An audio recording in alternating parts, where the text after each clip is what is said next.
ADL and IADL.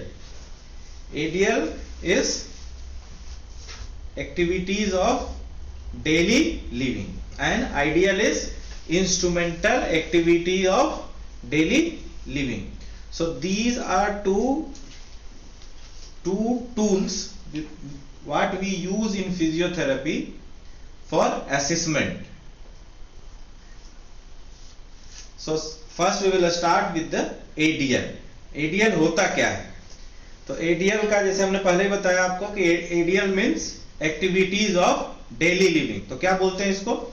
Activities of daily living are essential and routine tasks that most young healthy individuals can perform without assistance. मतलब क्या हुआ कि जो young healthy individual होते हैं ये जो डेली लिविंग एक्टिविटीज होते हैं उसको आसानी से परफॉर्म करते हैं.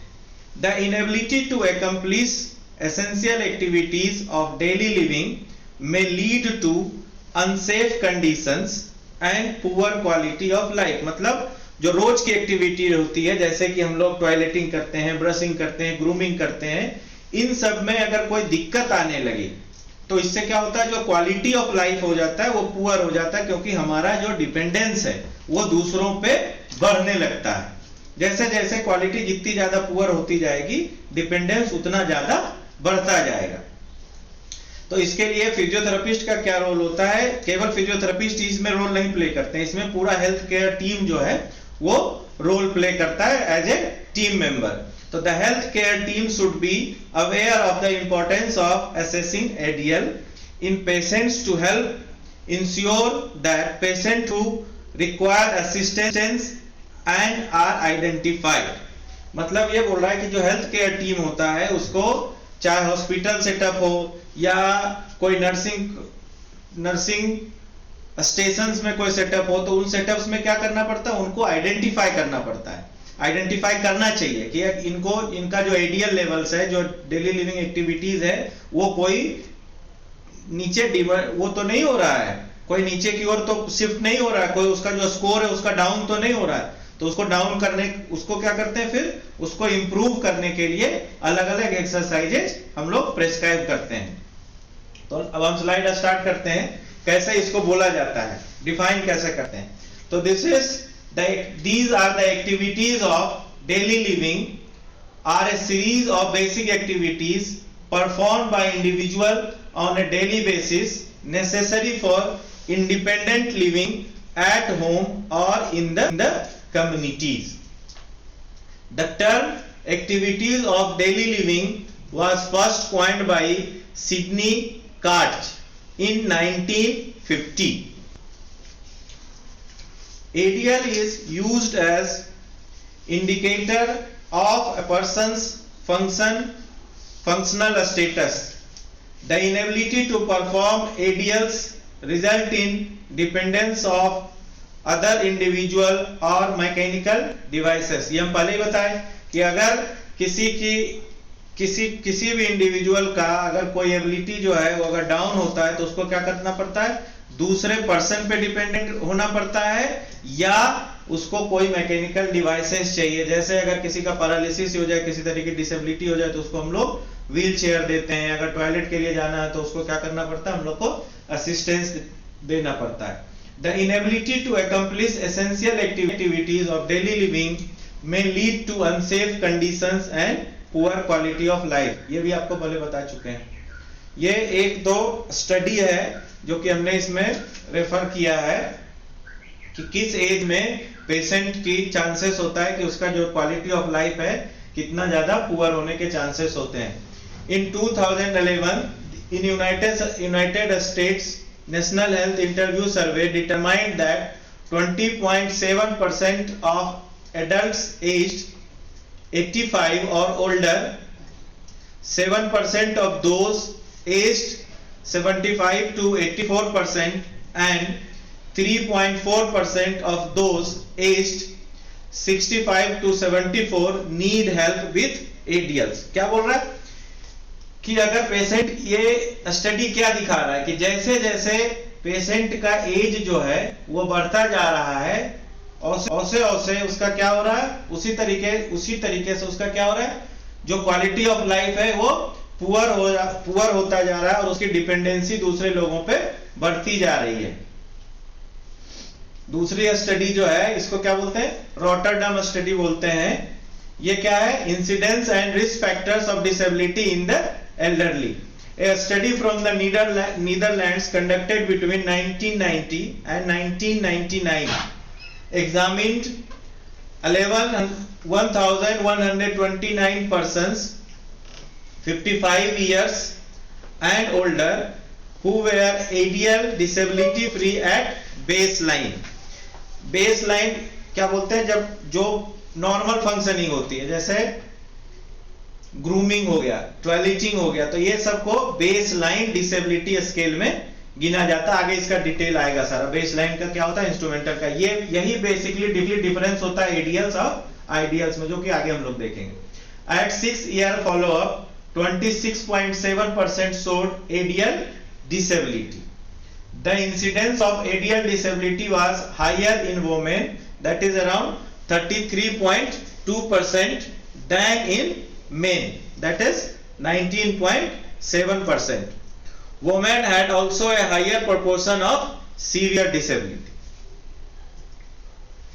The incidence rate for ADL disability was also higher in women than in men in the study from Brazil। तो ये देखिए, जो पिछली स्टडी थी उसी को ये कंफर्म कर रहा है। एक स्टडी थी रॉटरडम की और दूसरी है ब्राजील का।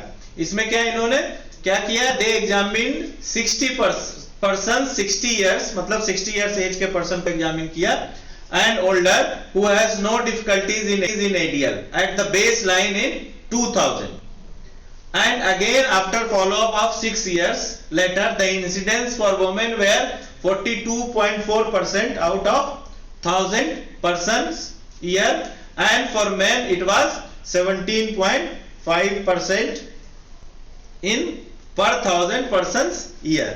तो ये भी इंसिडेंस ये दिखाता है कि वोमेन में जो है एडीएल्स की प्रॉब्लम जो है, जैसे जैसे एज बढ़ता जाता है उस तरीके से एडीएल्स की प्रॉब्लम बढ़ती जाती है। एक cohort study was from US showed that 787 persons living in senior housing facilities with no ADL disability at baseline. After 2.6 years, they found that person who reported 2.33 hours of physical activity per week had 16% less ADL disability compared with person that reported no physical activity। ये बता रहा है हमें कि अगर कोई physical activity करता है, फिजिकल एक्टिविटी जनरली हम लोग जो फिजियोथेरेपी से रिलेटेड है तो हम लोग एक्सरसाइज की बात करेंगे।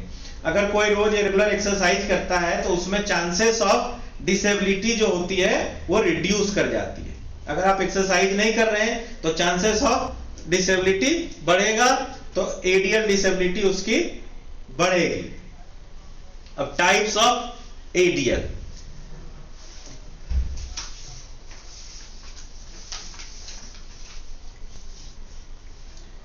अभी हम लोग दो मेन एक्टिविटीज का डील कर रहे हैं। The activities of daily living are classified into basic ADLs and instrumental activities of daily living IADLs। इसके अलावा भी अगर हम लोग जीरियाटिक पेशेंट का देखते हैं या और भी दूसरे पेशेंट की डिसेबिलिटी के लिए देखते हैं तो और भी आउटकम्स हैं या और भी इंस्ट्रूमेंट्स हैं जिसके द्वारा हम लोग क्या कर सकते हैं, डिसेबिलिटी को मेजर कर सकते हैं। जैसे सबसे पहला क्या है, basic activities of daily living, उसको क्या बोलते हैं हम लोग, BADL। इसमें दो आता है अपना, एक बोलते हैं कार्ज इंडेक्स ऑफ एडीएल्स और दूसरा होता है बार्थल्स एडीएल इंडेक्स। और अब दूसरा क्या हुआ, instrumental activities of daily living. Instrumental activities of daily living जो होता है उसमें भी लगभग 5 स्केल्स हैं या 5 स्केल्स हैं जिसके द्वारा हम लोग इसको की रिपोर्ट कर सकते हैं। एक है LLFDI, फुल फॉर्म है इसका late life function and disability instrument, late life function and disability instrument. दूसरा है SF36। ये SF36 जो है ये बेसिकली 36 क्वेश्चन होते हैं जो कि शॉर्ट टर्म सर्वे के द्वारा लिया जाता है। और तीसरा जो है FSQ, ये इसको क्या, इसका फुल फॉर्म है फंक्शनल स्टेटस क्वेश्चनर। चौथा जो है वो है लॉर्टन्स ब्रॉडी IADL स्केल। और पांचवा जो है उसको बोलते हैं ओएसिस, OASIS। ओएसिस की खासियत यह है कि इसमें BADL और IADL दोनों इंक्लूडेड होते हैं। अभी आपको हमने दो बताया, एक बताया कार्ट्स और दूसरा बताया बार्थेल्स। कार्ट्स और बार्थेल्स दोनों में केवल बेसिक लेते हैं। फिर हमने इंस्ट्रूमेंटल एक्टिविटी में आपको बताया पांच में चार जो थे LLFDI, SF36, FSQ एंड लॉर्टन्स का। तो इसका क्या था, इसमें केवल इंस्ट्रूमेंटल एक्टिविटीज ली जाती है। लेकिन ओएसिस का क्या खासियत है कि इसमें BADL भी लेते हैं और इंस्ट्रूमेंटल भी लेते हैं। लेकिन इसमें एक जो इसका लिमिटेशन है वो ये लिमिटेशन है कि ये केवल और केवल जो होम हेल्थ होता है उसके लिए यूज करते हैं। जनरली हॉस्पिटल्स में इसको यूज नहीं करते। इसके अलावा एक और इंस्ट्रूमेंट है जिसको बोला जाता है फंक्शनल मोबिलिटी इंस्ट्रूमेंट। इसमें क्या करते हैं, it measures the activity for post acute care. इसका जो नाम है वो है AMPAC 6 क्लिक्स करके, 6 क्लिक्स। फंक्शनल मोबिलिटी इंस्ट्रूमेंट का दूसरा जो स्केल है उसको बोलते हैं FIM, functional independence measure, functional independence measure. और तीसरा जो है वो है फिजिकल मोबिलिटी स्केल। तो ये जो हम लोग बेसिकली देख रहे हैं क्या कि यहाँ पे जो मेनली मैंने कवर किया है, चूंकि अपना टॉपिक ADL और IDL है तो इसको हमने ब्रॉडली दो ही भाग में बांटा है, ADL एंड IDL। तो इसके अलावा भी आपको हमने क्या बताया, फंक्शनल मोबिलिटी इंस्ट्रूमेंट्स। तो ये तीसरी कैटेगरी है जिसमें अगेन हमने 3 स्केल्स बताए आपको। अब आ जाए बेसिक ADLs या BADL। The basic ADL or physical ADLs are those skills required to manage one's basic physical needs, including personal hygiene और grooming, dressing। आगे भी 2-3 बार आपको ये बात हमने रिपीट किया है कि जो basic activities of daily living होती है वो क्या क्या होती है। अपना पर्सनल हाइजीन जैसे टॉयलेटिंग वगैरह की बात की हमने, ब्रशिंग करी, ब्रशिंग करने के बाद क्या है, ग्रूमिंग है, ड्रेसिंग है, ट्रांसफरिंग और एम्बुलेटिंग है, चलना फिरना जो है, बेड से जो ट्रांसफर एक्टिविटी जो होती है उसको भी उसमें ऐड करते हैं, और खाना वगैरह खाना, eating. The instrumental activities of daily living include more complex activities related to the ability to live independently in the community. अब इसमें क्या हम लोग डिफरेंस कर सकते हैं, डिफरेंस ऐसे कर सकते हैं कि जो बेसिक ADLs हैं वो एक पर्सन को घर में जो एक्टिविटीज करनी है, जो रोजमर्रा की जिंदगी के लिए जो एक्टिविटी चाहिए एक नॉर्मल जिंदगी के लिए, अच्छी क्वालिटी ऑफ लाइफ के लिए, उसको हम लोग क्या बोलेंगे, बेसिक ADLs, जो घर के लिए चाहिए। और जो सोसाइटी में घूमना फिरना वगैरह चलना चाहिए, गाड़ी वगैरह चलाने के लिए चाहिए, उसको हम लोग क्या बोलेंगे, इंस्ट्रूमेंटल ADLs। तो ये देखिए यहाँ पे बेसिक डिफरेंस आ गया। This would include activities such as managing finances, medications, food preparations, housekeeping and laundry services. अब आ जाते हैं सबसे पहले बेसिक ADLs पे। The basic ADL include the following categories. ये सारे कैटेगरीज हैं। सबसे पहले एम्बुलेटिंग, the extent of an individual's ability to move from one position to another and walk independently। पहले ही आपको बता चुके हैं जैसे क्या करना है इसको, जो घर की सारी एक्टिविटीज होगी, हाउस होल्ड एक्टिविटी जो आदमी को चाहिए अपना रोजमर्रा की जिंदगी के लिए, वो सारी। तो ये जो एम्बुलेशन है बेसिकली जो घर में घूमना फिरना चलना है उसके बारे में, टॉयलेट जाने के लिए है, कपड़े के लिए क्या करना है कि ड्रॉअर वगैरह में कपड़े निकालने के लिए जाना है, तो ये एम्बुलेटिंग होगा। दूसरा feeding, the ability of a person to feed oneself, मतलब खुद खाने के लिए जो एबिलिटी है। तीसरा क्या है, dressing, the ability to select appropriate clothes and to put the clothes on, मतलब खुद को पहनने के लिए जो कपड़े सेलेक्ट करना है। अब इसमें एक बात ये उठ सकती है कि भाई कपड़े सेलेक्ट क्यों करना है?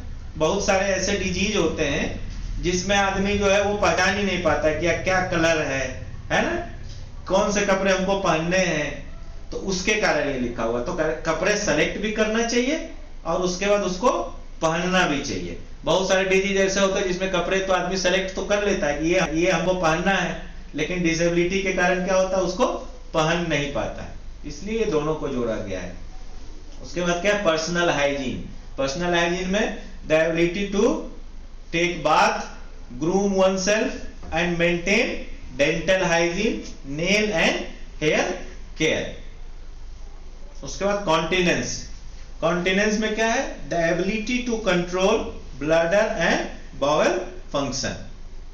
उसके बाद है toileting, the ability to get to and from the toilet, using it appropriately and cleaning on self।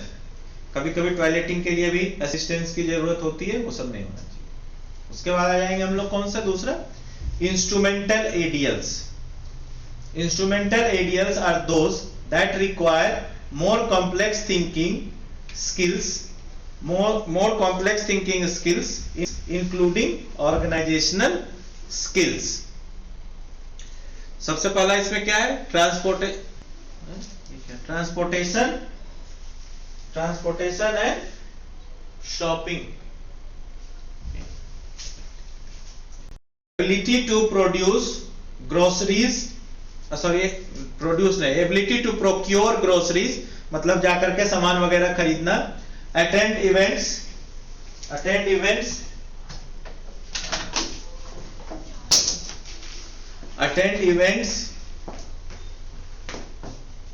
Managing transportation either via driving or by organizing other means of transport।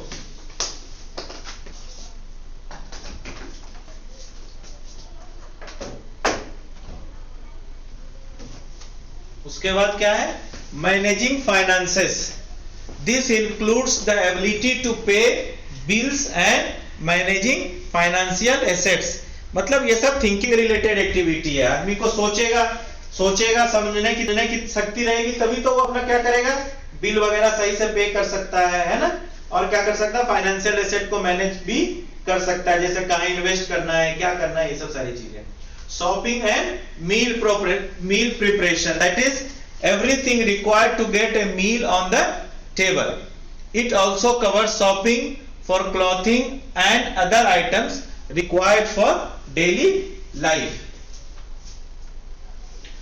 House cleaning and home maintenance, cleaning kitchens after eating, maintaining living areas reasonably clean and tidy, and keeping up with home maintenance. Managing communication with others, the ability to manage telephone and mails. Managing medications, the ability to obtain medications and taking them as directed. तो basically क्या है, इसमें हम लोग दोनों में difference देख रहे हैं। एक क्या है, बेसिक कैटेगरी है जिसमें आदमी क्या कर रहा है, केवल अपना पर्सनल हाइजीन, अपनी रोजमर्रा की जिंदगी के लिए जो जरूरत है वो पूरी कर रहा है, तो उसको क्या बोला हम लोगों ने, बेसिक एडियल्स। और दूसरे कंडीशन में क्या देख रहे हैं, वो अपना भी पूरा कर रहा है और घर की भी जिम्मेवारी उठा रहा है, और जो सोशल रिस्पॉन्सिबिलिटी होता है उसको भी मेंटेन कर रहा है। तो ये सब सारी जब चीजें आ जाती है तो उसको क्या बोलते हैं, इंस्ट्रूमेंटल एडियल्स। अब causes for limitations in ADLs. ADLs में प्रॉब्लम्स कैसे कैसे आने लगता है. सबसे पहला क्या है? एजिंग में क्या है? Ageing is a natural process that may present a decline in the functional status of patients and is a common cause of subsequent loss of ADLs. ये तो हम लोग सब जानते हैं, सबको बूढ़ा होना है, बूढ़ा होने के बाद सबको दिक्कत हो जाती है. अगर किसी को बैक पेन भी है, भले एजिंग के कारण ही है ना, या किसी और समस्या के कारण बैक पेन भी है, और अगर वो बेड से नहीं उठ पा रहा है, तो उस कंडीशन में भी उसका क्या बोलेंगे? एडीएल जो है वो पुअर हो गया. क्यों? उसको उठाने के लिए क्या करना पड़ेगा? किसी न किसी का सपोर्ट लेना पड़ सकता है. तो एक बात तो ये हो गया कि एजिंग प्रोसेस. दूसरा जो कंडीशन बोला, क्या बोला? मस्कुलोस्केलेटल, जो बैक पेन का बोला. तो मस्कुलोस्केलेटल प्रॉब्लम अगर 20 साल के बच्चे को भी हो रहा है, हम लोगों को भी हो रहा है, 40 साल के आदमी को भी हो रहा है, या 30 साल की लेडीज को भी हो रहा है, तो अगर उसको कोई बैक पेन हो जा रहा है और उस 5 दिन 7 दिन या 20 दिन अगर वो बेड से नहीं उठ पा रही, तो उस समय उसको क्या बोलेंगे? उस समय उसको ये बोलेंगे कि उसका जो बेसिक एडीएल है वो पुअर है, because during that time she requires help either with a person और कोई मैकेनिकल. तो मैकेनिकल तो जनरली घर में करते नहीं है. क्या करते हैं? हेल्प करके उठाते हैं. अगर किसी को सडनली बैक पेन हो, किसी को एक्यूट बैक पेन हो जाता है, उसमें 2-3 दिन कंडीशंस क्या होती है, एकदम दिक्कत होता है, या डॉक्टर ही बोल देता है कि भैया ऐसा है कि 4-6 दिन जो है पेशेंट को एकदम लिटा करके रखिए, केवल टॉयलेटिंग के लिए ले जाइए. तो लेकिन उस समय कंडीशन ये हो जाती है कि आदमी उठ नहीं पाता है, तो उसके लिए क्या करते हैं? साइड से सपोर्ट दे करके उसको उठा करके ले जाते हैं. उस समय क्या हो, उसका कंडीशन पुअर हो गया, एडीएल जो है वो पुअर हो गया. न्यूरोलॉजिकल कंडीशन, सर्कुलेटरी और सेंसरी कंडीशन वाला जनरली क्या होता है? डायबिटिक के पेशेंट जिसको बहुत सीवियर डायबिटीज होता है, वो लंबे समय तक अगर उसको प्रॉब्लम हो तो फुट वगैरह की प्रॉब्लम होने लगती है. क्या उसको फील ही नहीं होता कि हम पैर जमीन पे रख रहे हैं. तो उस कंडीशन में उसको क्या करना पड़ता है? हेल्प देना पड़ता है. Can lead to decrease physical function leading to impairment in एडीएल्स.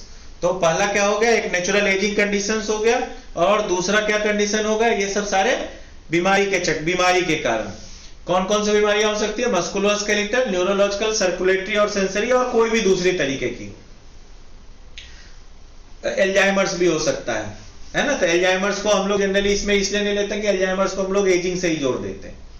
उसके बाद क्या है? एक कॉग्निटिव और mental decline can lead to impaired ADLs.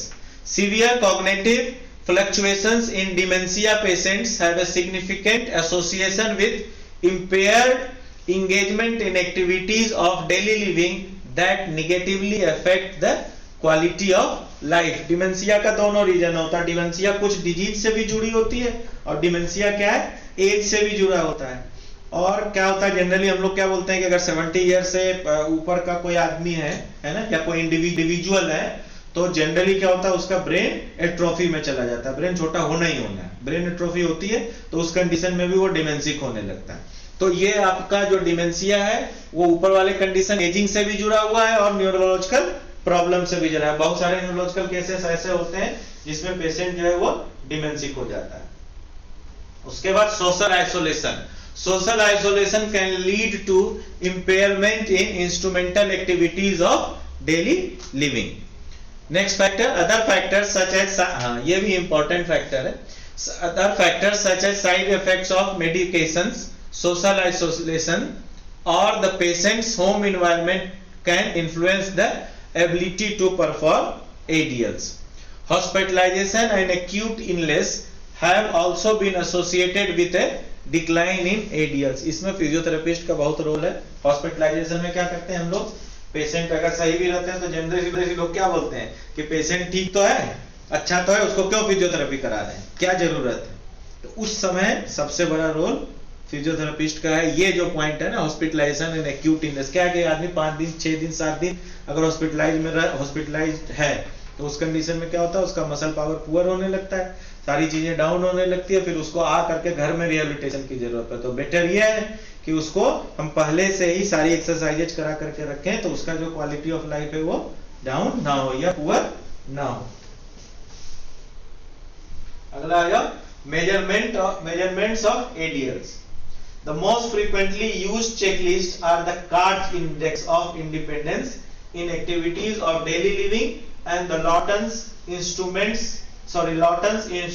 activities of daily living scale, जिसको शॉर्ट फॉर्म में हम लोग क्या बोलते हैं, ADLs एंड IDLs। ये हमने स्टार्टिंग में बताया था आपको दो हमने बताया, BADL और 1 2 5 आपको बताया हमने IADL। अब इन दो BADL में सबसे ज्यादा हम लोग जो यूज करते हैं वो कार्ड्स को यूज करते हैं। क्यों यूज करते हैं ये सब आगे आएगा आपका। और जो इंस्ट्रूमेंटल आपको बताए हमने 5, उसमें सबसे ज्यादा जो यूज होता है उसको लॉटन का यूज करता है। तो हम बेसिकली यहाँ पे इन्हीं दो को डिस्क्राइब करेंगे आप लोग। सबसे पहला cart index of independence in activities of daily living. The Cart scale assesses the basic activities of daily living but does not assess more advanced activities of daily living। तो ये जो more advanced activities होती है उसके लिए क्या जरूरत पड़ता है, IADL का, लॉटन्स वाले स्केल का। अपने लोगों को अभी क्या देखना है, बेसिक देखना है, तो किसका देखेंगे, पहले कार्ड्स का देखेंगे।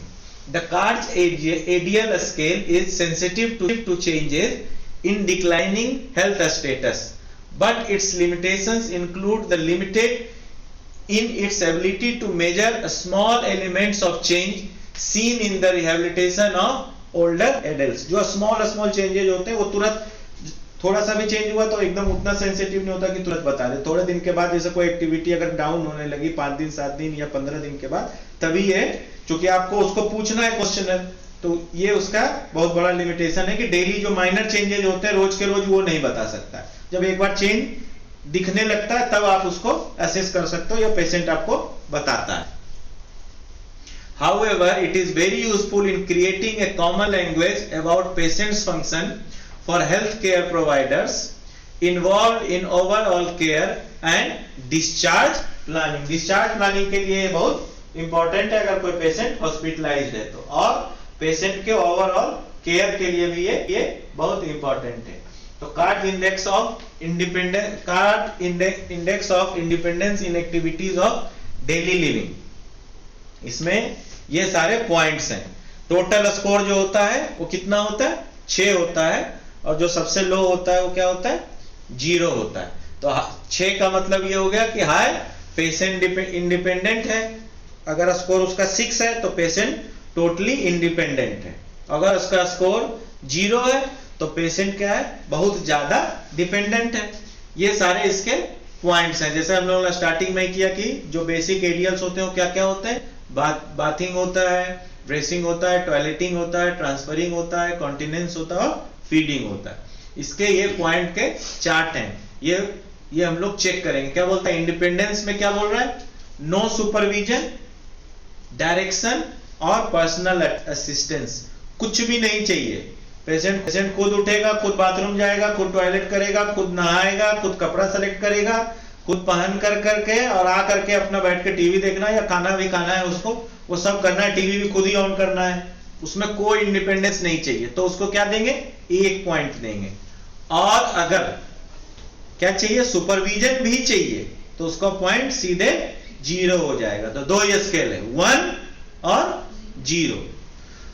तो अगर बाथिंग का ले रहे हैं तो क्या बोल रहे हैं, बाथ्स सेल्फ कंप्लीटली और need self in bathing only a single part of body such as back, genital area और डिसेबल्ड एक्सट्रीमिटी। मतलब ये हुआ कि बाथरूम जा रहा है, अगर कोई पार्ट में उसको प्रॉब्लम है या चोट लगी है या कोई दिक्कत है तो केवल उस पार्ट को वो बात नहीं कर पा रहा है, बाकी पूरा वो बैथिंग कर ले रहा है, पूरा नहा ले रहा है, तो उस कंडीशन में उसको क्या देंगे, 1 पॉइंट देंगे। और अगर need help with bathing more than 1 part, अगर एक पार्ट से ज्यादा में अगर उसको हेल्प चाहिए, है ना, ज्यादा में हेल्प चाहिए, तो उसको क्या देंगे, 0 पॉइंट देंगे। मतलब एक अगर नहाने के लिए गया और 1 पॉइंट जो अफेक्टेड है या कोई और भी रीजन है जिसके कारण वो एरिया को, या किसी डिसेबिलिटी के कारण एक एरिया को अगर वो नहीं कर पा रहा तो 1, और एक एरिया से ज्यादा अगर हो गया तो 0। दूसरा क्या है, dressing, get clothes from closets and drawers and puts on clothes and outer garments complete with fasteners may have helped tying shoes. Shoes का लैस बांधने के लिए अगर कोई हेल्प चाहिए तो उतना अगर प्रोवाइड कर सकते हैं तो उतना अलाउड है. तो अगर इस तरीके का कोई हुआ तो 1 पॉइंट. और अगर need help with dressing self और needs to be completely dressed, पूरा का पूरा कंप्लीट उसको ड्रेसिंग कराना पड़ रहा है, पूरा का पूरा पहनाना पड़ रहा है, तो उसको पॉइंट देंगे 0. उसके बाद क्या है, toileting, goes to toilet, gets on and off, arrange clothes, clean genital area without help, तो 1. और अगर needs help transferring to the toilet, cleaning self और यूजेस बेड पैन और कमोड, तो उसमें क्या हो जाएगा 0. मतलब अगर इसको बेसिकली ऐसे देखें कि अगर टॉयलेट जा रहा है, सारा काम खुद कर ले रहा है, तो उसमें 0 कर दिया. अगर नहीं कर पा रहा, क्लीनिंग वगैरह नहीं कर पा रहा थोड़ा भी, तो उसको फिर 0 देंगे, क्योंकि 2 ही पॉइंट लेना. Then transferring, moves in and out of bed और chair unassisted, mechanical transfer aids are acceptable. अगर ये उठने के लिए अगर कोई मैकेनिकल एड्स भी दे रहे हैं तो क्या है, एक्सेप्टेबल है, तो उसमें 1 पॉइंट देंगे. और अगर क्या कर रहा है, अगर moving from the bed if it requires complete transfer then 0 point. उसके बाद कॉन्टिनेंस के लिए exercises complete self control over urination and defecation, तो 1. और अगर उसमें पार्शियली भी अगर उसको दिक्कत हो रही है तो 0. ये डिफरेंस हम लोगों को बेसिकली देखना है. Then feeding, gets food from plate into mouth without help, preparation of food may be done by another person, तो जनरली करते ही है, तो घर में भी है कि कोई दूसरा खाना बनाता है, उसको कोई खा लिया. अगर खुद से खा लिया तो 1. और अगर किसी की हेल्प पड़ी फीडिंग के लिए, कोई खिला रहा है, तो 0. तो हम लोग देखें 1 2 3 4 5 6 पॉइंट है. 6 के अगर एक एक देते चले गए तो 6 हो गया. तो 6 अगर हो गया तो उसका वो क्या है, पर्सन क्या उसको बोलेंगे, इंडिपेंडेंट बोलेंगे. अगर कोई जैसे हम लोग बाथिंग में ये देखे कि भाई कोई पर्टिकुलर एरिया का बाथिंग नहीं कर रहा, तो उसके लिए उसको हेल्प देंगे, उसका ट्रीटमेंट होगा और एक्सरसाइज वगैरह की जरूरत होगी तो वो सब कराएंगे, तो वो भी इंडिपेंडेंट हो जाएगा. तो और अगर उसके अलावा इन सब सारे पॉइंट्स पे आए, अगर हुआ तो 0 हो जाएगा. अब वाई, क्यों इसका जरूरत क्यों पड़ता है, इसके लिए normal ageing changes and health problems frequently show themselves as declines in the functional status of older adults. कोई भी पेशेंट है, अगर बूढ़ा हो रहा है तो उसका क्या होगा, एडीएल्स जो है वो डिक्लाइन करेगा ही करेगा. डिक्लाइन में place the older adult on a spiral of iatrogenesis leading to further health problems. Iatrogenesis का मतलब हुआ कि अगर कोई ट्रीटमेंट हम उसको दे रहे हैं तो उसके कारण अगर कोई कॉम्प्लिकेशंस हो रहा है, वही बोल रहा है ना ये, place the older adult on a spiral of iatrogenesis. क्या हुआ, वो बीमार हुआ, बीमार होने के बाद आपने उसको ट्रीटमेंट दिया, ट्रीटमेंट देने के बाद क्या हुआ, उसका कॉम्प्लिकेशन हुआ, तो उसको एक फिर प्रॉब्लम हो गई. तो ये क्या है, ऐसा चक्कर घूमता रहता है. तो उसके कारण अगर कोई दिक्कत है तो उसका भी मतलब मेडिकेशन से भी आइट्रोजेनेसिस हो सकता है ना, मेडिकेशन का भी कॉम्प्लिकेशंस होता है. One of the best way to evaluate the health status of older adults is through functional assessment, which provides objective data that may indicate future decline or improvement in health status. तो ये हमको मालूम है कि हर person को बूढ़ा होना है, और हर आदमी जब अगर बूढ़ा होगा, हर आदमी की एजिंग अगर होगी, तो हर आदमी की डिसेबिलिटी होगी, और हर आदमी की डिसेबिलिटी होगी तो कार्डियक स्किल की जरूरत पड़ेगी ही पड़ेगी. इसलिए इसका इंपॉर्टेंस जो है वो बहुत ज्यादा. अगर मान लिया कम्युनिटी में नहीं भी जाए, लेकिन पर्सनल तो लेवल पे उसको चाहिए ना, इसलिए कार्डियक स्किल जो है वो बहुत ज्यादा इंपॉर्टेंट है. और उससे भी बड़ी बात यह है कि छोटी छोटी चीजों को ये क्या करता है, डिनोट करता है. और उसमें कोई इंप्रूवमेंट है या डिक्लाइन है तो उसको ये बताता है. और आगे आप लोगों को पहले भी बताया कि क्या करता है, हॉस्पिटलाइजेशन के लिए अगर कोई पेशेंट हॉस्पिटल में है तो उसके लिए बहुत बड़ा इंडिकेटर है कि अगर ये सब भाई हॉस्पिटल में कोई है, तो अगर वो बेड रिडन है तो उसको छोड़ डिस्चार्ज करके घर थोड़े ना भेज देंगे आप. जब वो सारी चीजें अपना बेसिक करने लगेगा तभी तो घर भेजेंगे. तो उस कंडीशन में ये बहुत ज्यादा इंपॉर्टेंट हो जाता है. उसके क्या है, target population.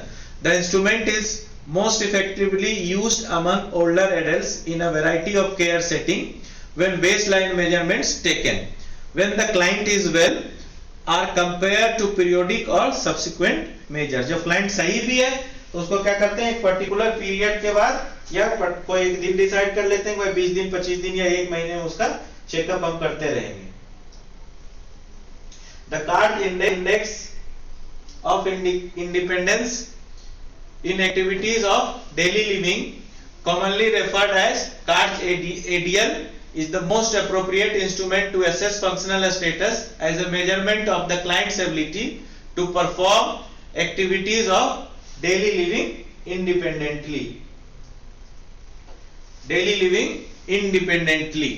Clinicians typically use the tool to detect problems in performing activities of daily living and to plan care accordingly. ये तो पहले बता चुके हैं ये सब सारी चीजें, है ना. अब अगले पे आते हैं, इसका वैलिडिटी और रिलायबिलिटी क्या है CART इंडेक्स का. In 35 years since the instrument has been developed, it has been modified and simplified, and different approaches to scoring have been used. However, it has constantly demonstrated its utility in evaluating functional status in elderly population. Although no formal reliability and validity reports could be found in the literature, the tool used extensively as a flag signaling functional capabilities of older adults in clinical and home environments. दो ही scale है, एक ये है एक दूसरा है, तो सबसे ज्यादा यही यूज किया जाता है. अगला आ जाओ, स्ट्रेंथ एंड लिमिटेशंस. स्ट्रेंथ क्या है? It assesses basic activities of daily living. It does not assess more advanced activities, जो इंस्ट्रूमेंटल एक्टिविटीज होता है. CART developed another scale for instrumental activities of daily living such as heavy housework, shopping, managing finances and telephoning. Although the CART ADL index is sensitive to changes in declining health status, it is limited in its ability to measure small increments of change seen in the rehabilitation of older adults. क्या है कि CART ने क्या किया, advance activities के लिए भी अपना जो इंडेक्स है वो बनाया, लेकिन वो उतना ज्यादा वाइडली यूज नहीं होता है. जो यूज होता है वो क्या होता है, बेसिक एडियल्स के लिए ही उसका यूज होता है. A full comprehensive geriatric assessment should follow when appropriate. The CART ADL index is very useful in creating a common language about patient's function for all practitioners involved in overall care planning and discharge planning. तो ये strength and weaknesses क्या होगा? Strength ये होगा कि भाई जो अपना प्रैक्टिशनर है उसको क्या करते हैं, प्लानिंग और डिस्चार्जिंग के लिए यूज करते हैं. और वीकनेसेस क्या होगा? वीकनेस ये होगा कि अगर कोई higher activities, household activities है या वॉकिंग वगैरह है, सोसाइटी में जाना है, तो उसको ये असेस नहीं कर पाता है. तो ये इसका लिमिटेशंस हो गया. अब आ जाओ अगला जो हम लोगों ने बताया, इंस्ट्रूमेंटल, है ना. Instrumental activities of daily living scale या IADLs. इसमें जो मोस्ट कॉमनली यूज करते हैं वो क्या करते हैं, लॉटन्स का यूज करते हैं. तो हम लोग यहाँ जो पढ़े देखेंगे वो लॉटन्स के बारे में नहीं देखेंगे. The Lawton's instrumental activities of daily living IDL. अब आगे से IDL नहीं बोलेंगे, पूरा लॉटन नहीं बोलेंगे, ठीक है. The IDL scale is used to evaluate independent living skills. It was developed in 1969 by Lawton and Brody. The instrument is most useful for identifying how a person is functioning and identifying improvement or deterioration over time. The scale measures 8 domains of function, including food preparation, housekeeping, laundering.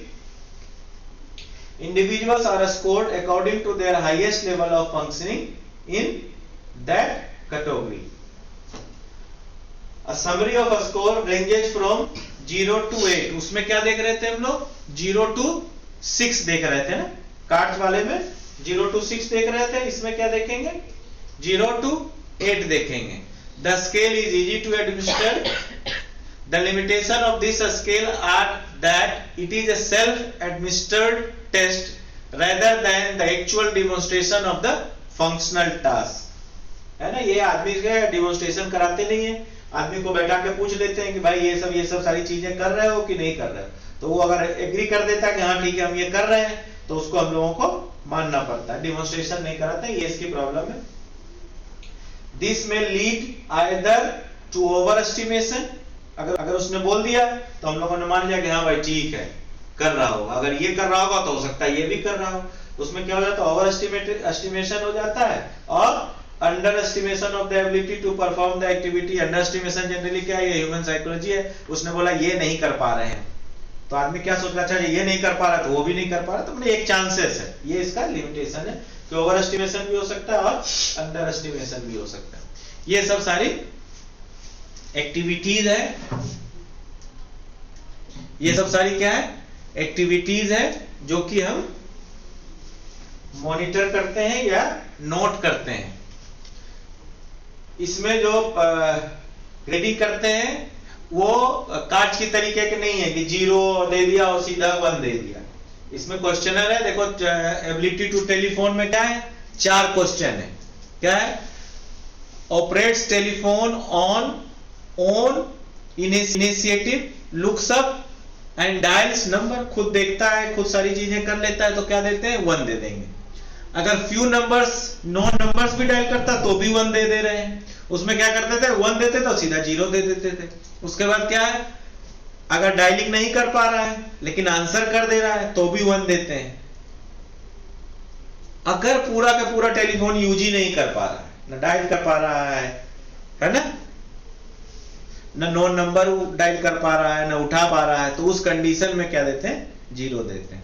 तो इसमें जब हम लोग numbering करते हैं तो थोड़ा basically ज्यादा चीजों का ध्यान रखते हैं. उसका शॉपिंग है, शॉपिंग में भी 1 से लेकर के 0 तक है. Takes care of all shopping needs independently, shopping में क्या है, सारा काम अपना खुद ही कर लेता, किसी की कोई जरूरत नहीं है तो 1, नहीं तो बाकी अगर कोई भी दिक्कत है तो इसमें 0 है. देखो तीनों पॉइंट दिए ना, shops independently for small purchases तो भी 0 है, बड़ा सामान नहीं अगर ला पा रहा तो भी 0 दे रहे हैं. उसके बाद क्या, needs to be accompanied on any shopping trip तो भी 0, और कंप्लीटली अनेबल टू सब, तो कंप्लीटली में तो 0 रहेगा ही रहेगा. उसके बाद क्या है, food preparation, plans prepare and serves adequate meals independently, तो क्या दिए, 1 दिए. और उसके बाद कोई भी प्रॉब्लम है, prepares adequate meals if supplied with ingredients, अगर सारा सामान ला करके उसको देना पड़ रहा है, उसके बाद अगर प्रिपेयर कर रहा है तो फिर क्या करेंगे, 0 देंगे. अगर खुद ही सामान ले आ रहा है, सारा काम भी कर ले रहा है, बना ले रहा है, तब 1 देंगे. उसके बाद क्या है, हाउसकीपिंग, हाउसकीपिंग में क्या है, मेंटेन्स हाउस अलोन और विथ ओकेजनल असिस्टेंस, कभी कभी असिस्टेंस भी कर दे रहे हैं और पूरा का पूरा घर खुद मैनेज कर ले रहा है. इंडिविजुअल मैं अब इसमें ये नहीं कर लेना कि हाउस कीपिंग की बात कर रहे हैं तो भाई खाली मेल ही होगा, मेल फीमेल दोनों के लिए है, ठीक है, तो इसलिए हम इंडिविजुअल बार बार यूज करते हैं. उसके बाद perform light daily task such as dish washing, bed making, अगर ये भी कर ले रहा तो भी 1 दे रहे हैं. तो इस तरीके के देखिए 1 2 3 4 एक्टिविटी है, 5 है ना, 5 में ऊपर वाले में 4 दे रहे हैं, और लास्ट में does not participate in any house keeping, कोई भी काम ही नहीं कर पा रहा है तभी 0 देते हैं. तो बेसिकली इसमें एक चीज ये देख रहे हैं हम, एक चीज ये मैंने देखने को ये मिल रहा है कि जैसे शॉपिंग है, तो शॉपिंग में क्या है कि बाहर की एक्टिविटी है ना, थोड़ा आसान काम है. बड़ा सामान अगर खरीदना है तो छोटा सामान खरीदिए चाहे बड़ा सामान खरीदिए, दोनों में जो इंटेलिजेंस का यूज है वो तो बराबर है, लेकिन उठाने में, उसको लाने में, उसमें डिस्टर्बेंसेस है. तो क्या बोल रहा है वहां पे कि सामान तो सारा खरीद ले रहा है इंडिपेंडेंटली, तो उसमें केवल एक में ही 1 दिया, उसके बाद बाकी किस सब में 0 दे दिया. टेलीफोन में क्या देख रहे हैं कि उसमें भी इंटेलिजेंस का यूज है, तो बाकी सारी चीजें, कुछ भी नंबर याद है, थोड़ा भी याद है, तो उसको क्या कर रहे हैं, 1 दे रहे हैं. एकदम बिल्कुल ही नहीं कर पा रहा तब 0 दे रहे हैं. अब आ जाए अगला, आ जाए क्या, आ जाए लॉन्ड्री पे आ जाए. लॉन्ड्री में भी देखो 3 पॉइंट है. डस पर्सनल लॉन्ड्री कंप्लीटली, तो जो कंप्लीटली करेगा तो उसको 1 तो देंगे ही देंगे. दूसरा क्या, launders small items rinses stocking etc, छोटे छोटे आइटम्स का अगर वो कर ले रहा है तो भी 1 दे रहा है। मतलब बड़ा आइटम का कर ले तो भी 1, छोटा आइटम का कर ले तो भी 1, बिल्कुल नहीं कर रहा है, सारा का सारा दूसरा कर रहा है तभी 0 दे रहे हैं, है ना। उसके बाद क्या है, मोड ऑफ ट्रांसपोर्टेशन, इसमें अगर कोई क्या कर रहा है, अगर खुद कार ड्राइव कर ले रहा है तो क्या दे रहे हैं, 1 दे रहे हैं। अगर टैक्सी वगैरह अरेंज भी कर ले रहा है, भाई अरेंज कर लेगा तो चला जाएगा तो भी 1 दे रहे हैं। और अगर पब्लिक ट्रांसपोर्टेशन पे जा रहा तो भी 1 दे रहे हैं। बिल्कुल कुछ नहीं कर रहा है, बिल्कुल कुछ नहीं कर रहा है, या टैक्सी पे भी जो ट्रेवलिंग हो रही है वो लिमिटेड है कि भाई इतना ही दूर जाएगा या इस तरीके का, तब जाकर के 0 दे रहे हैं। तो और रिस्पॉन्सिबिलिटी फॉर ओन मेडिकेशंस, इसमें भी अगर पूरा खुद से ले रहा है, करेक्ट डोजेज ले रहा है तो 1 दे रहे हैं, अगर नहीं ले पा रहा है तो फिर दोनों कंडीशंस में 0 दे रहे हैं। तो बेसिकली इसमें ये ध्यान देना है कि हर एक्टिविटीज को बहुत बारीकी से ध्यान देना है। और इसी के कारण जो वो वाला पॉइंट था कि ओवर एस्टिमेशन और अंडर एस्टिमेशन वाला, क्योंकि थोड़ी सी भी एक्टिविटी बता दी उसने तो हम क्या कर सकते हैं, अगर अच्छे से इसकी स्टडी नहीं करी, अच्छे से पढ़ा नहीं, तो उसको तुरंत उसको 1 पॉइंट मिल जाएगा, क्योंकि 1 है 0 का तो है नहीं सिस्टम इसमें। अब इसको यूज क्यों करते हैं। The assessment of functional status is critical when caring for older adults, ये तो बार बार बोल ही चुके हम लोग। Normal aging changes, acute illness, worsening chronic illness and hospitalization can contribute to a decline in the ability to perform tasks necessary to live independently in the community. The information from a functional assessment can provide objective data to assist with targeting individualized rehabilitation needs or to plan for a specific in-home services such as for meal preparation, nursing care, homemaker services, personal care और continuous supervision। तो इसके द्वारा हम लोग क्या कर सकते हैं, ग्रेडिंग कर करके, असेसमेंट कर करके, और उसके बाद 15 दिन एक महीने का ट्रीटमेंट प्रोवाइड कराएंगे। ट्रीटमेंट करने के बाद उसको देखेंगे कि कितना इंप्रूवमेंट हो गया। तो उससे उसके जो जनरल सोशल जो एक्टिविटीज है, क्योंकि ये तो IADL है, तो जो सोशल एक्टिविटीज है उसमें हम उसकी मदद कर सकते हैं इंडिविजुअल का। Functional assessment can also assist the clinician, हम लोगों के अलावा फिजियोथेरेपिस्ट के अलावा क्लिनिशियन को भी कैसे मदद कर सकता है, to measure the person's baseline capabilities, facilitating early recognition of changes that may signify a need either for additional resources or for a medical workup। कोई उसको मेडिकल अगर हेल्प वगैरह चाहिए या नहीं चाहिए, ये डिसाइड करने में भी क्लिनिशियन को बहुत मदद कर सकता है।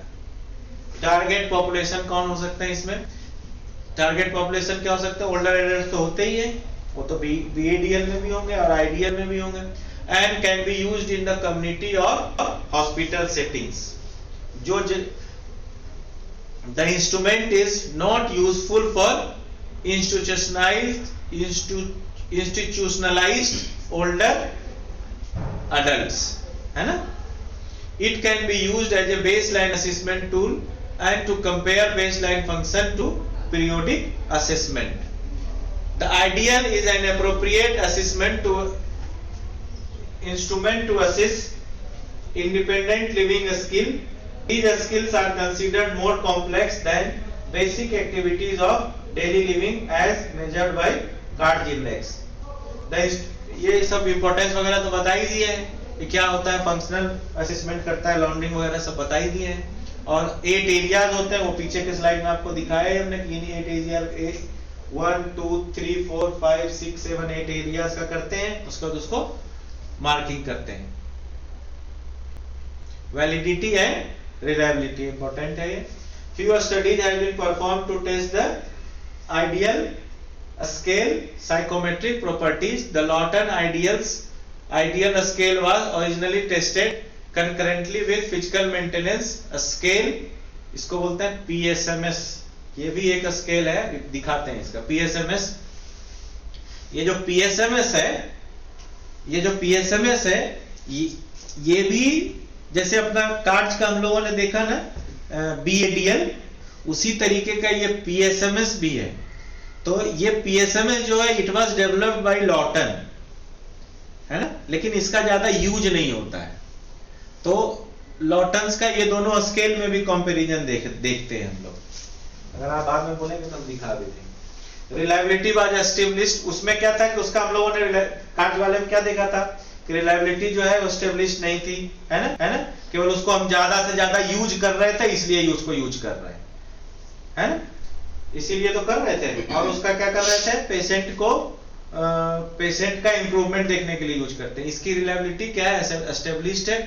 It was established with 12 subject interviewed by one interviewer with second rater present but no participating in the interview process. एक ने इंटरव्यू लिया, दूसरा जो था वो केवल वहां पे प्रेजेंट था, उसने क्या किया, उसका वो केवल ऑब्जर्व करता रहा। Inter reliability was established at 0.85। ये सब हम लोगों ने देख ही लिया है।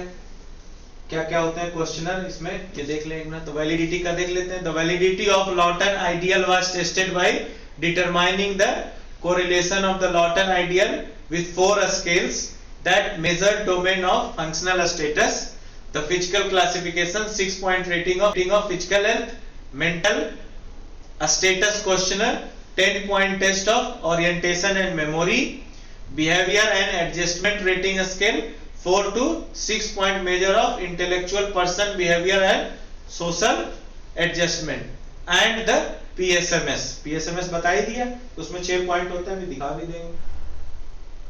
To avoid potential gender bias at the time the instrument was developed, specific items were omitted for men.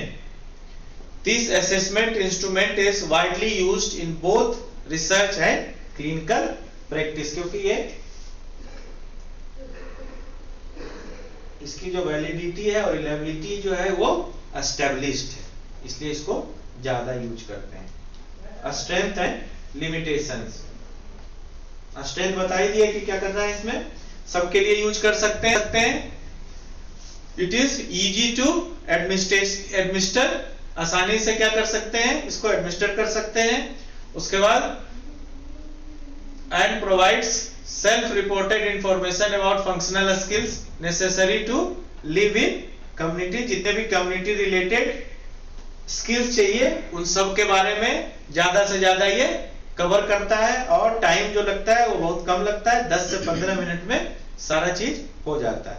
ये इसकी स्ट्रेंथ है। और लिमिटेशन क्या है, लिमिटेशन ये है कि ये सेल्फ रिपोर्टेड है, जो पेशेंट से पूछेंगे या पर्सन से पूछेंगे वो जो बताएगा, क्योंकि पहले भी बता चुके हैं कि ये क्या करता है, हम लोग जाकर के उसको डिमोन्स्ट्रेट करने के लिए नहीं बोलते हैं, उसको क्या बोलते हैं कि आप बताइए, उसी के हिसाब से असेस करते हैं। तो इसकी सबसे बड़ी प्रॉब्लम है कि ये अंडर एस्टिमेशन भी हो सकता है और ओवर एस्टिमेशन भी हो सकता है।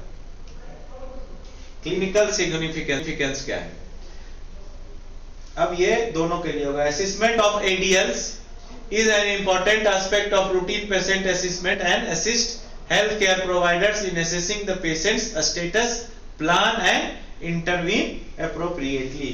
क्लिनिकल सिग्निफिकेंस, ये पूरे हेल्थ केयर टीम के लिए एडीएल का क्लिनिकल सिग्निफिकेंस बहुत ही ज्यादा है, क्योंकि पेशेंट के लेवल को हम लोग असेस कर सकते हैं, उसका ये चेक कर सकते हैं कि वो डेटोरिएट कर रहा है या जो हम ट्रीटमेंट दे रहे हैं तो उससे उसका इंप्रूवमेंट हो रहा है।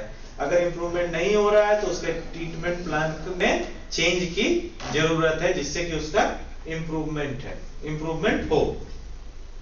अब रोल ऑफ टीम वर्क, ये पहले ही आपको बता चुके हैं कि इसके लिए अगर किसी का एडीएल्स इंप्रूव नहीं कर रहा है या उसका एडीएल पुअर हो रहा है तो उसमें जितने भी हेल्थ केयर टीम के प्रोफेशनल्स होते हैं उन सबका रोल इंपॉर्टेंट होता है। और हेल्थ केयर प्रोफेशनल्स हम लोग जानते हैं ये कौन कौन हो सकते हैं, नर्सेस हो सकती है, फिजियोथेरेपिस्ट हो सकते हैं, ऑक्यूपेशनल थेरेपिस्ट हो सकते हैं, इसके साथ स्पीच थेरेपिस्ट वगैरह भी हो सकते हैं। पूरा अगर हेल्थ केयर टीम बनाएंगे, डॉक्टर्स भी होते हैं, डॉक्टर्स में मेनली कौन होते हैं, फिजियाट्रिस्ट होते हैं।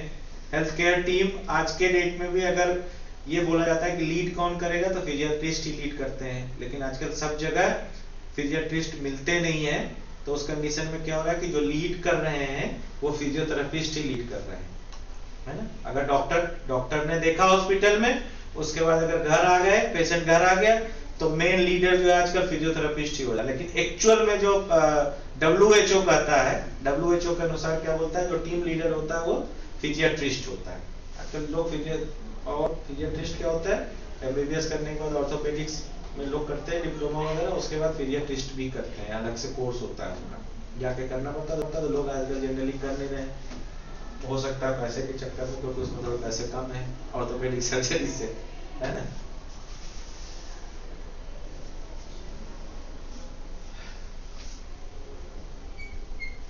द एबिलिटी टू ड्रेस और टॉयलेट कैन लीड टू, ये सब उसी से रिलेटेड चीजें हैं। तो बेसिकली ये है कि जितने भी टीम के मेंबर होंगे, वो सारे टीम के मेंबर को क्या करना है, सारे टीम को मेंबर को एक साथ काम करना है, और जो उसकी एक्टिविटीज है, जो डेली रूटीन एक्टिविटीज है, उसको इंप्रूव करने में पेशेंट की मदद करनी है।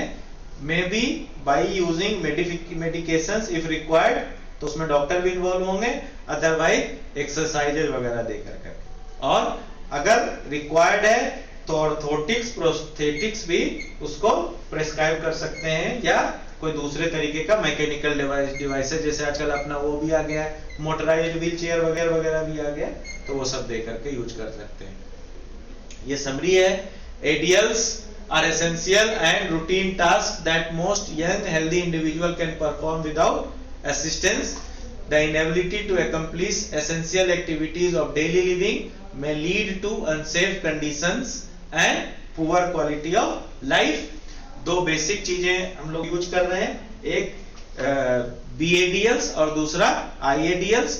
इसमें ये सारी चीजें BADLs में bathing, dressing, toileting, transfers, continence and feeding आता है, और इंस्ट्रूमेंटल में using telephone, shopping, food preparation, housekeeping, laundry, driving, taking medications and managing money, ये सारे आते हैं। कोई क्वेरी हो तो बताओ, कुछ पूछना है? नहीं, ठीक है, हाँ बोलो बोलो बोलो। सर लॉटिन से ज्यादा अगर कोई SF36 यूज कर रहा है तो उसके जैसे पॉइंट्स अलग है? हाँ, उनके पॉइंट अलग है, SF36 के पॉइंट्स अलग है। तो सर अगर SF36 को कंसिडर करते हैं लॉटिन से ज्यादा, तो उसमें तो ज्यादा पॉइंट्स कवर हो रहे हैं, पॉइंट्स कवर ज्यादा हो रहे हैं, लेकिन ये सेंसिटिव ज्यादा है। और दूसरी बात ये कि इसकी जो वैलिडिटी है और रिलायबिलिटी जो है वो एस्टैब्लिश्ड है, समझ रहे हो। उसमें एक बात और भी, उसमें अलग अलग पॉइंट है, 36 पॉइंट है ना। और अगर डिमेंशिक पेशेंट, एक बात का मतलब मैं ऐसे बोल रहा हूँ, अगर डिमेंशिक पेशेंट है या बहुत एज पेशेंट है तो इरिटेट भी तो होगा, हमको भैया 36 क्वेश्चन पूछ रहे हो तो, या पूछे जा रहे हो। यही तो इसका स्ट्रेंथ बताया ना आपको हमने, कि ये जो होता है 10 से 15 मिनट में खत्म हो जाता है। एजेड पेशेंट के साथ हमको ये भी ध्यान देना, क्योंकि वो इरिटेबल भी होते हैं और आपको बहुत ज्यादा कोऑपरेट भी नहीं करेंगे कि भैया आप हमको 10 क्वेश्चन पूछो, ये सब तो पूछो, चलो भैया कार चला रहे हो कि नहीं चला रहे हो, तो वो तो बता देगा, समझ रहे हो। अब उससे पूछो कि कार चला रहे हो तो कितना दूर जा रहे हो, कैसे जा रहे हो, तो हो सकता है बोला इतना क्वेश्चन काहे पूछ रहे हो डॉक्टर साहब हमसे, तो ये भी एक प्रॉब्लम है। और दूसरी बात ये है कि हम ये नहीं बोल रहे हैं कि SF जो 36 है, या और भी आपको 2-4 नाम हमने बताया, जैसे उसको हम यूज नहीं कर सकते हैं, या वो अच्छा इंडिकेटर नहीं है। वो भी अच्छा इंडिकेटर है, वो भी लोग यूज कर रहे हैं। मैं ये बोलना चाह रहा हूं कि ये ज्यादा यूज हो रहा है, ये ज्यादा यूज कर रहे हैं, और ये ज्यादा एस्टेब्लिश्ड है। ऐसे ही जैसे उसमें बार्थल्स का भी आपको बताया था ना, बार्थल्स के भी जो पॉइंट है, बार्थल्स के जो जैसे हमने क्या उसका बताया था आपको, उसमें 0 to 6 पॉइंट ही था। और बार्थल्स में क्या है, इसमें भी जैसे देखिए feeding, bathing, grooming, dressing, bowel, bladder, toilet use, transfer from the bed, mobility and stairs का भी। तो 1 2 3 4 5 6 7 8 9 और 10, इसमें 10 पॉइंट। तो इसमें भी तो हम ये बोल सकते हैं ना भाई, उसमें तो आप 6 ही कवर कर रहे थे, इसमें आप जो है 10 यूज कर रहे हैं। मेन ये हम लोग ये देख रहे हैं कि वो भी यूज कर सकते हैं और ये भी यूज कर सकते हैं। ये तो आप पे डिपेंड करता है कि आप कौन सा यूज करना चाहते हैं। भाई ये दोनों ये सब सारे टूल्स हैं ना, हम लोग ये देख रहे हैं कि फिजियोथेरेपी में कौन कौन से टूल्स हमको यूज रिसर्च के लिए यूज कर सकते हैं। आप चाहो तो बार्थेल्स यूज कर लो, आप चाहो तो उसमें SF36 यूज कर लो, लेकिन जो ज्यादा यूज होता है उस पे हमने यहाँ पे आपको एम्फेसिस दिया है कि भैया चलो ये हम आपको 2 बताते हैं और ये सब नाम है, इसके भी हमारे पास है पड़े हुए। बार्थेल्स का चाहिए तो आप हमसे ले लेना। अब बार्थेल्स में जो पॉइंट है वो 0 से लेके 100 तक है। बार्थेल्स में जो है वो 0 से लेके 100 तक है। आपको हम वो भी दिखाते हैं, एक मिनट रुकिए। PSMS बताया था ना आपको, ये देखो ये बार्थेल्स है, आ रहा है ना इस पे, ये बार्थेल्स है, ये बार्थेल्स के पॉइंट है। इसमें 0 देते हैं, 5 देते हैं और 10 देते हैं, है ना, और टोटल 0 से 100 में लेते हैं। उसके बाद ग्रेडिंग करते हैं इसका। अब वो दो एक और दिखाते हैं आपको, हम लॉर्टन्स वाला भी दिखाते हैं। PSMS जो बोला था ये है, तो कवर तो ये भी वही कर रहा है। अब इसमें देखो क्वेश्चन कितने ज्यादा है। मुझे जो ज्यादा समझ में आया और मैं आप लोगों को शेयर भी करना चाहता हूँ, जो इजी टू एडमिनिस्टर है, समझ लो, जो पेशेंट को इजी टू एडमिनिस्टर है उसका यूज लोग ज्यादा कर रहे हैं। बस यही 2 है। ये PSMS वाला देख लिया आपने, इसमें भी देखिए 6 पॉइंट है ना, लेकिन अब उसमें क्या था, सीधा 0 दे रहे थे और 1 दे रहे थे।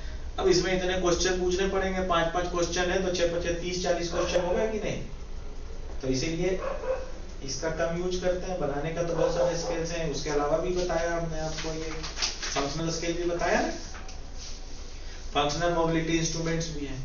तो आपको रिसर्च में क्या यूज करना है ये तो आपको तय करना है। और अगर आप कुछ एस्टेब्लिश कर सकती हैं नया भाई कि बार्थेल्स में और कार्ट्स में जो है ये ज्यादा डिफरेंस है, इस कंडीशन के लिए अगर हम बार्थेल्स यूज करें तो हमारे लिए ज्यादा अप्रोप्रिएट है, ऐसा कुछ बना सकती हो तो भाई आप कीजिए रिसर्च में, है ना। या ये इंस्ट्रूमेंट ज्यादा यूज करना चाहिए, अभी जो कॉमनली यूज हो रहा है वो हमने बताया। और कोई क्वेरी है तो बताइए। ठीक है, खत्म करें क्लास आज की?